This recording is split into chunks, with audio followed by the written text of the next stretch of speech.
Africa. I remember when I was about 7 years old playing with some of my playmates, there was a fellow named, we called him Bud.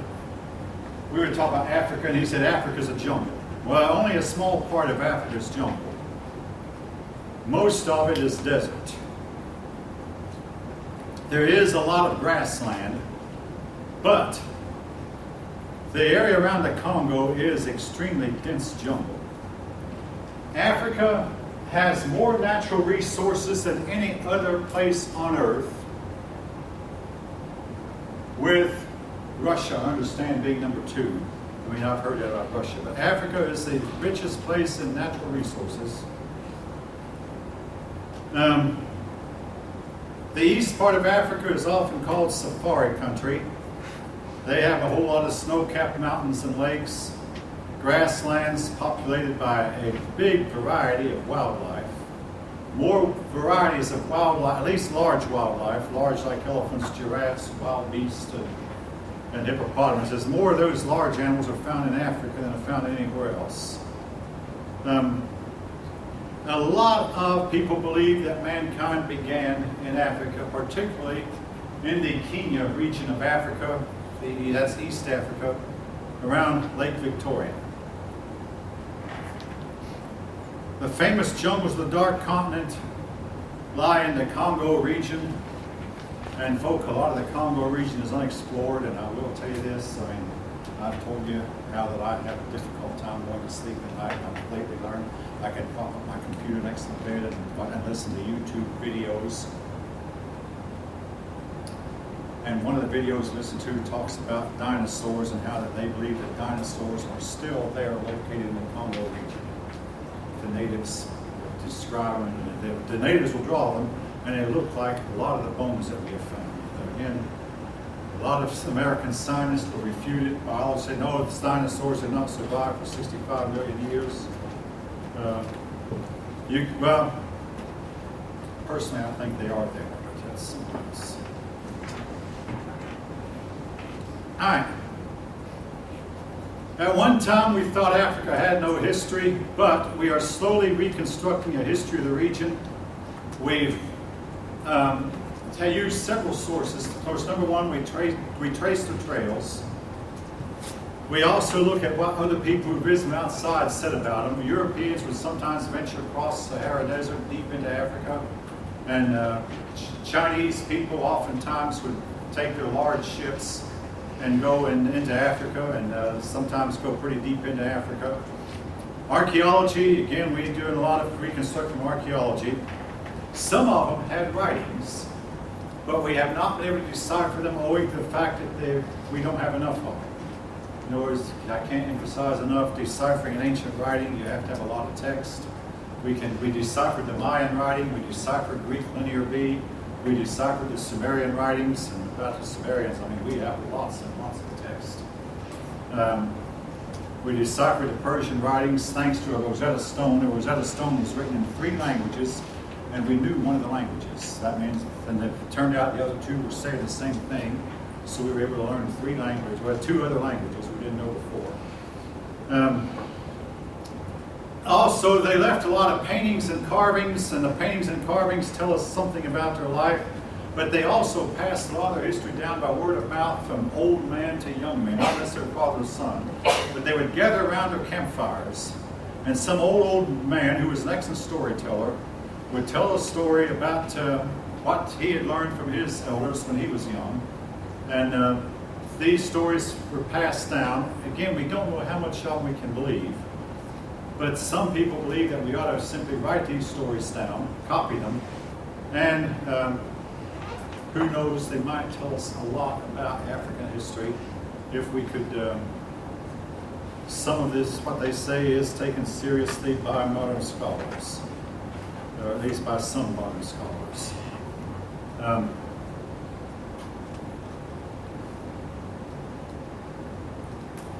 Some people believe that Africa led the way towards civilization, that they were the first persons to learn to farm, and their knowledge of farming spread to the Middle East first and then to China and India.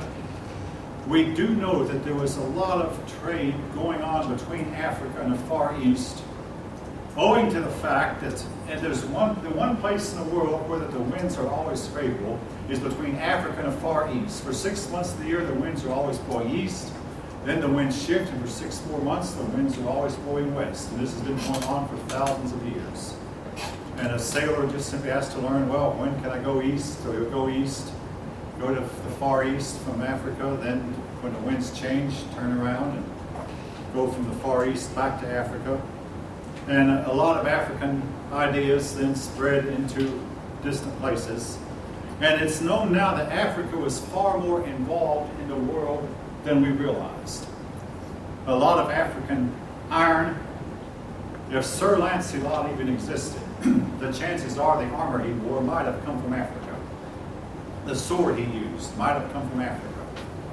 And a lot of the gold that Europeans used might very well have come from Africa. Africa had a lot of this stuff, gold and tin, iron, diamonds.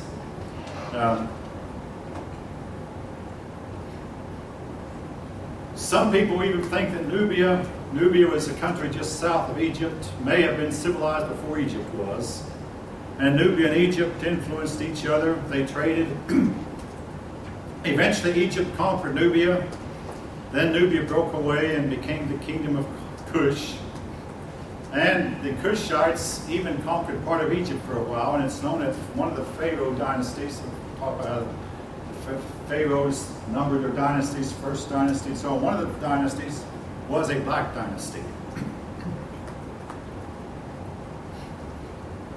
Ivory, iron, gold, ebony, slaves, these were some of the things that Rome got from Africa.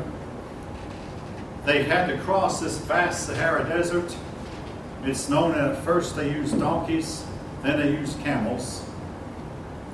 Now your book shows a map, and I understand why didn't they take a straight line? I said, if you know anything about travel in the desert, you go from one oasis to another. So they had to learn where the oases were, and they could not navigate by means of mountains or trees, because there were none. The dunes would shift, called shifting sands. So they had to navigate to where you would the ocean, by stars or by sunlight. This was before the compass and astrolabe were invented. But they first used donkeys, and they used camels. They had a hieroglyphic type of writing that we have not been able to decipher. They built pyramids, but the pyramids were not as big as the Egyptian pyramids.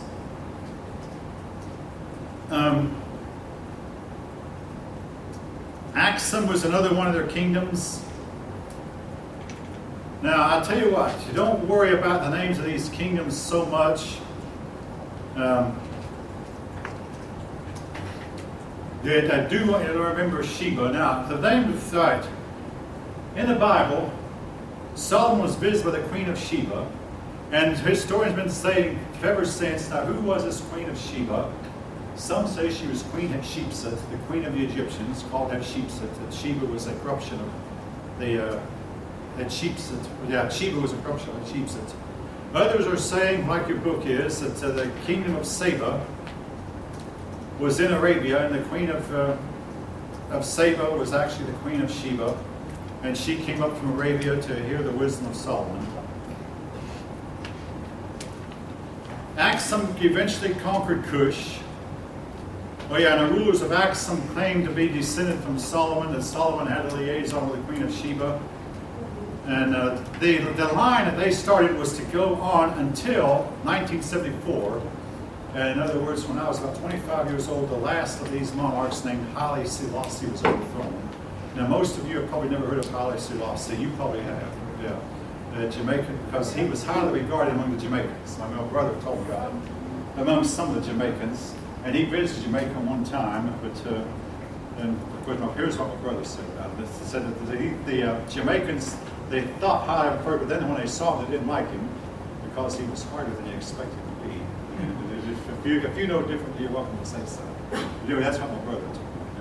You know? And they decided, like, anyway, Haile Selassie was claimed that he was descended, and he could name all of his ancestors, all the way back to Solomon and the Queen of Sheba. And Solomon and the Queen of Sheba had a son named Menelik, and he went down the line, and eventually Haile Selassie was the last one, and he finally was conquered, destroyed, and his line has been obsolete since 1974. the communists more or less took over. The Ethiopians tended to be of Coptic faith, and therefore the Eastern Orthodox Catholic Church or the Byzantine Empire did not like them. They persecuted them. Eventually, Aksum became the nation of Ethiopia that we know of today. All right, the Sahara. Now, during the last ice age, when it got so cold that we now know the Mediterranean Sea actually froze over, Europeans might have had to flee from Europe and settle in the Sahara. And the Sahara at one time had a different climate than it does today. In fact, if your book says, and I've suspected it might have been one of the few places in the world that was inhabited by humans, so the few humans that were left congregated in the Sahara Desert. And there in the Sahara, you probably had a lot of grassland, a lot of game, and a lot of good, excellent farmland. Then, the world warmed up, and Sahara became a land of lakes, ponds, and grasslands. Again, but the Sahara started to dry up, and has been drying ever since. Today, it's the driest place on Earth and the hottest. Temperatures get up to 170 degrees, and it's hurricane season. You may or may not know that our hurricanes begin in the Sahara Desert. And then they eventually, a bunch of wind will unite with another wind, and then that wind will unite with another wind still. And these winds develop energy, and then these winds head out to the ocean, where they pick up energy from the warm waters of the Atlantic. And they keep building up and uniting with more and more winds, and each adding their energy to each other until they cross the Atlantic. And by the time they cross the Atlantic, they're pretty powerful. Again, now this is what I read one time. Now again, maybe you've read something different. But the Sahara Desert is the reason for the hurricanes that we're having. We believe that the people living there made a living by farming and herding, but when the desert dried up, it forced the people living there to move out. And folk, this is not the first time in history mankind has been forced to move away from a place. And our country right now is experiencing a super, super drought in California that might eventually force the California people to move out. It won't be the first time in history it's happened. I mean, just yesterday, the Pope made a speech that we've got to stop global warming as if we can. Be that as it may, it's not the first time it's happened where the climate has warmed up and cooled down, warmed up and cooled down, cooled down and warmed up. But anyway, the Berbers were a people who, and their descendants still live there. They live on the mountains near the Mediterranean coast. Carthage, which we talked about last time, may have been a trading center between the Sahara and the rest of the world. The goods that were mined in southern Africa would find a way across Sahara to Carthage, and then to the rest of the world. The camel. The camel is ideally suited for the desert because a camel can go from one oasis to another without drinking. If necessary, they can go for 2 or 3, I don't know how long, weeks at a time, without taking, because they store water in their hump. And they were able to recycle a lot of the water and use it. But they are ideally suited for the desert. They can also, when the desert sands blow, the dust from the sand does not bother their eyes like it does the eyes of humans. Traders began to travel in caravans. Again, this was safety too, because it kept the outlaws from robbing them. And the South African, the Africans living below the Sahara, called Sub-Saharan, learned how to smelt iron. And if any of you know anything at all about smelting, smelting means melting iron, you have to get the flame extremely hot. Well, you can't get enough oxygen to get the flames out hot without using big, big billows to pump the oxygen into the flame. So you might have, today of course we have machines to do it, but you might have seen in movies pictures of people working with iron, and they'll use this huge billows, as big as I am, and they'll pump and pump to get a lot of air into the flame, and you can get fire hot enough to melt iron. Don't try to melt iron in your fireplace at home. You can't do it. Now, let me say this about melting. When I was a kid, my dad used to bring lead home, and we would melt lead in tin cans and mold it into chess pieces. Don't ask me why we never got lead poisoning. I would not do that. Today, I don't allow my children to do it. They don't even know that I ever did it. But don't you do that. It's very dangerous, but we didn't know any better. But we would melt lead. And yes, one time I found some mercury at school, and I collected it in a piece of paper and put it in a bottle. I still have the bottle 40 years later, 45 years later. But I've not opened it in many, many years. I'd play with mercury. Don't do that. I got away with it. On wounds, we used to put mercurochrome, which was mercury based, and it looked like it was bright red. Most of it probably have no idea what I'm talking about. We don't do that today. Mercurochrome did kill germs, but oh my. When you ran the risk of getting it in your bloodstream, the mercury in the bloodstream, then you were having problems. It didn't happen very often. But anyway, they would smelt iron. They'd mine the iron and melt it. And if you know anything, the impurities would float to the top. And the iron would go to sink to the bottom. Then they would take a clay shovel-like and remove the impurities off of the liquid iron and do this, in extreme heat. And then they could pour the iron into a mold and have cast iron. Today we have better methods of doing that. As for gold, there are places in Africa where they still mine for gold.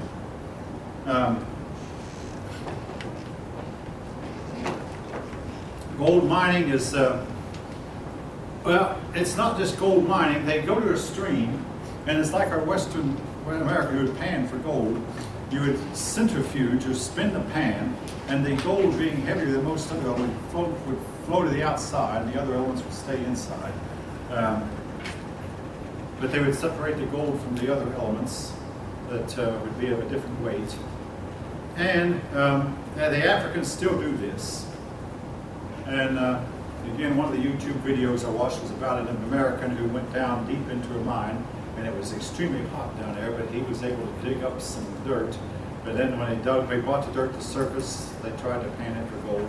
He didn't have any. Again, they said you have to know where to look and what to mine, where to mine, because gold tends to be in veins. And if you find a good vein, you can follow the vein for maybe several feet.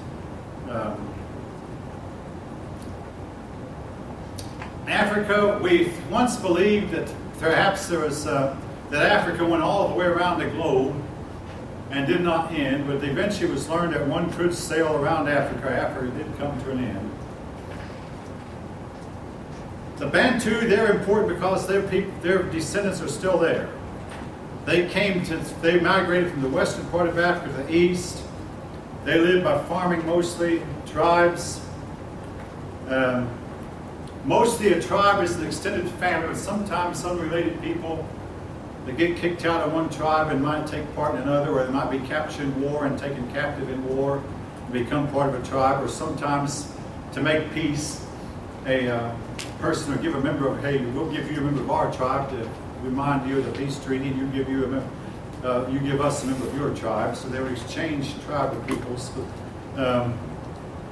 The Bantu culture is important because it became the dominant culture of Africa.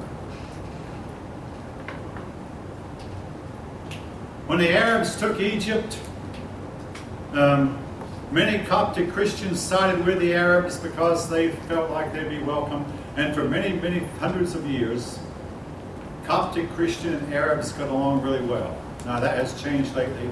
There's been a move to persecute all Christians, and you may have heard many a Christian has died at the hands of ISIS for not converting to the Islamic faith. Ethiopia is one of the few countries on earth that started out in one area and still moved to another area, but kept its nation intact. They are still over-farming the land, and the result is the land becomes less and less productive, and the Sahara Desert keeps extending every year. Slave trade. Slave trade has been a big problem in African history, and as far as it's been from the beginning of time all the way to the present. They never have learned how to solve the problem of slave trade. There are rumors that the slave trade is still going on in two places, the Sudan region and south of Egypt and the Congo, that they still trade in slaves.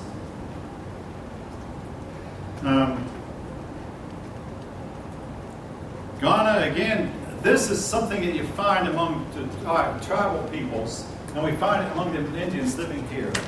The Indians in North America once did have nations, folk, just like the African tribal people did. These people would come in for a while, become wealthy, and then decline, and then decay, and then cease to exist, and their memory of them would be forgotten about until recently when their memory of them would be dug up. I mean, among the American Indians, the Indian Mounds here once was a big, thriving metropolis that might have held 2,000 or 3,000 people, Indians, living in one place. And around St. Louis, there was a town near St. Louis, Missouri, that was once a big, big Indian center that had, where they traded all the way from Minnesota to Florida, because we find their artifacts, but they eventually declined into tribal peoples, the Indians and the Africans also. But they once had nations. When Mali declined, several smaller nations sprang from it. In southern Africa, the most powerful kingdom was Zimbabwe, and they still trade in gold. Again, possibly because their farmland became worthless, they eventually abandoned their capital. Maybe again because of the exploitation, or maybe because of climate change. Stateless is a word that we used a few minutes ago to describe the American Indians, small independent tribes. Sometimes some of them would cooperate and merge, but the tribes were often conquered by the more powerful states, and they were the ones who tended to be taken as slaves the most, the people who lived in tribes. The Bushmen, generally small African people, tend to be stateless. Some of the world's tallest people are the Watusi. I don't mention it. They tend to be stateless also. I mentioned slavery already. In some cases, slaves made up 75% of the population, others 10%. They believed generally in a creator God who had brought forth a pantheon of lesser gods to communicate with all these gods who lived in the spirit world. They would use ritual.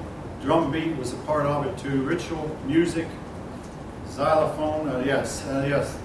Speaking of xylophones, I've had persons who have told me that they did not realize the Africans had the xylophone. Yes, they did. They would communicate with the gods. They also, ancestors was a big part of the religion. Now, the Chinese also were almost ancestor worshippers. I don't use the term worship here, but who you were descended from was extremely important, and you learn the names of your ancestors back for 50 generations by word of mouth. A lot of Africans embraced Islam, but they had a problem in it. The Africans were used to priests. Islam said, no, there shouldn't be priests. And also, the Africans did not set a limit to the number of wives they could have. Polygamy was the norm. Islamic tradition said, no, you shouldn't have more than 4 wives. So they had some conflict there, which leads us to, I don't want to elaborate on it, but Africans had fewer taboos between men and women than most other societies. Polygamy was a norm. And a lot of times, polygamy was not just a man having more than one wife. It was a lot of times a woman having more than one husband. Now, in some African societies, men could only pass their inheritance to their sister's children. And you might wonder, what's the reason for this? Simply this. You always knew who your mother was. You did not always know who your father was. So they assumed, well, if you and this woman had the same mother, that you were sisters. So therefore you were related. And any children that your sister had was also related to you because she was your sister. So you knew at least they were your blood relatives. But you were not sure if the children your wife had might not be your children. Now, before you think I'm knocking, the Jews use the same thing in today's world. And again, I know I'm in the middle of a Jewish community and somebody might be Jewish, but you become a Jew if your mother was a Jew. For the same reason, because you know who your mother, you can't hardly miss who your mother was, but you might not know for sure who your father was. Now with today's DNA test, you can pretty well determine paternity, but at one time they didn't have the means to do that. So you could only pass your inheritance to your sister's children. Not to you, and in the meantime, your wife could pass her brothers or her brother's inheritance onto your children. Okay, again, I don't want to elaborate on that too much.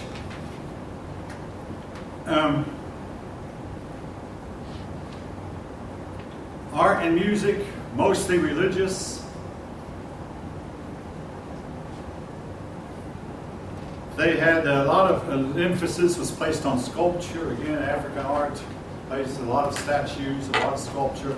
Not just sculpture of human faces, but sculpture of animals. The animals they see, the animals they hunt. And the music tended to have a very heavy rhythmic beat. And the xylophone, part of the drum beat. Also part of the stringed instruments. They had a lot of stringed instruments. This was their art, their music. Mostly a religious function.